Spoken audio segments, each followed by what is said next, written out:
किसी शहर के रेलवे स्टेशन पर एक भिखारी रहता था। वह वहां आने जाने वाली रेलगाड़ियों में बैठे यात्रियों से भीख मांगकर अपना पेट भरता था। एक दिन जब वह भीख मांग रहा था तो सूट बूट पहने एक लंबा सा व्यक्ति उसे दिखा। उसने सोचा कि यह व्यक्ति बहुत अमीर का मांग रहा था। लगता है इससे भीख मांगने पर यह मुझे जरूर अच्छे पैसे देगा। वह उस लंबे व्यक्ति से भीख मांगने लगा। भिखारी को देखकर उस लंबे व्यक्ति ने कहा, तुम हमेशा मांगते ही रहते हो, क्या कभी किसी को कुछ देते भी हो? भिखारी बोला, साहब मैं तो भिखारी हूं, हमेशा लोगों से मांगता ही रहता हूं। मेरी इतनी औकात कहाँ कि किसी को कुछ देते भी हो।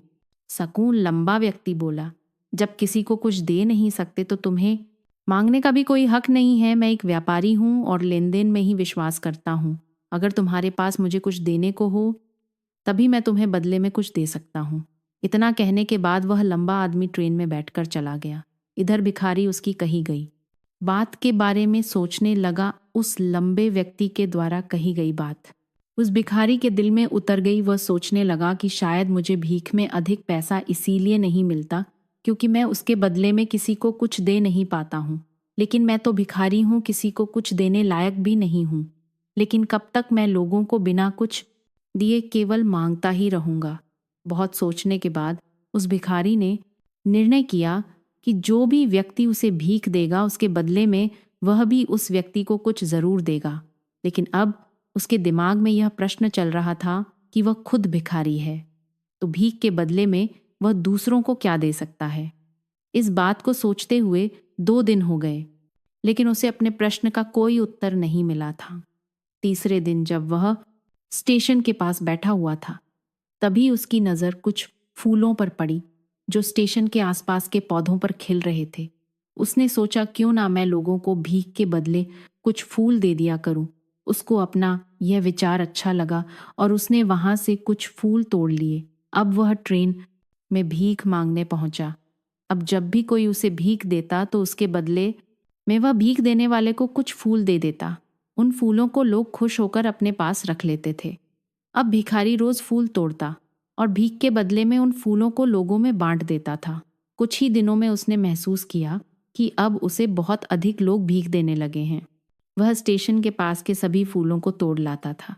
जब तक उसके पास फूल रहते थे तब तक उसे बहुत से लोग भीख देते थे, लेकिन जब फूल बांटते बांटते खत्म हो जाते तो उसे भीख भी नहीं मिलती थी। अब रोज ऐसा ही चलता रहा। एक दिन जब वह भीख मांग रहा था तो उसने देखा कि वही लंबा व्यक्ति ट्रेन में बैठा है जिसकी वजह से उसे भीख के बदले फूल देने की प्रेरणा मिली थी। वह तुरंत उस व्यक्ति के पास पहुंच गया और भीख मांगते हुए बोला, आज मेरे पास आपको देने के लिए कुछ फूल है। आप मुझे भीख दीजिए तो बदले में मैं आपको कुछ फूल दूंगा। उस लंबे व्यक्ति ने उसे भीख के रूप में कुछ पैसे दे दिए और भिखारी ने कुछ फूल उसे दे दिए।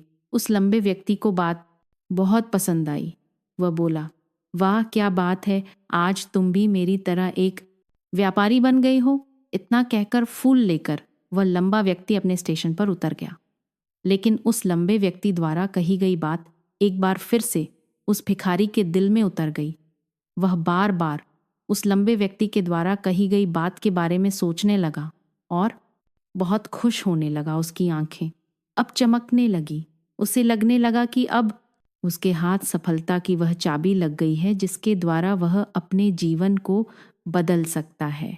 वह तुरंत ट्रेन से नीचे उतरा और उत्साहित होकर बहुत तेज आवाज में ऊपर आसमान की तरफ देखकर बोला, मैं भिखारी नहीं हूं, मैं तो एक व्यापारी हूं, मैं भी अमीर बन सकता हूं। लोगों ने उसे देखा तो सोचा कि शायद यह भिखारी पागल हो गया है और अगले दिन से वह भिखारी उस स्टेशन पर फिर कभी नहीं दिखा। अब वो भिखारी एक बड़ा आदमी बन चुका था। अपनी मेहनत और लगन से भिखारी को भी बताया। भिखारी ने इस प्राकृत नियम को अपना लिया और इसका असर उसके जीवन में साफ दिखाई देने लगा। उसने अपनी सोच बदली और उसकी जिंदगी बदल गई। यह कहानी हमें बताती है कि हम यदि अपनी सोच बदल ले तो कुछ भी हासिल किया जा सकता है। यदि हम खुद को छोटा समझते रहेंगे तो हम हमेशा छोटे ही बने रहेंगे। बड़ा बनने के लिए हमें अपनी सोच को बदलना होगा और खुद के बारे में बड़ा सोचना होगा। कहानी का सार यह है कि सफलता आपकी सोच में छुपी होती है। खुद का आत्मसम्मान जगाए, अपनी सोच को बड़ा बनाइए और देखिए कैसे आप सफलता के शिखर पर पहुंच जाते हैं।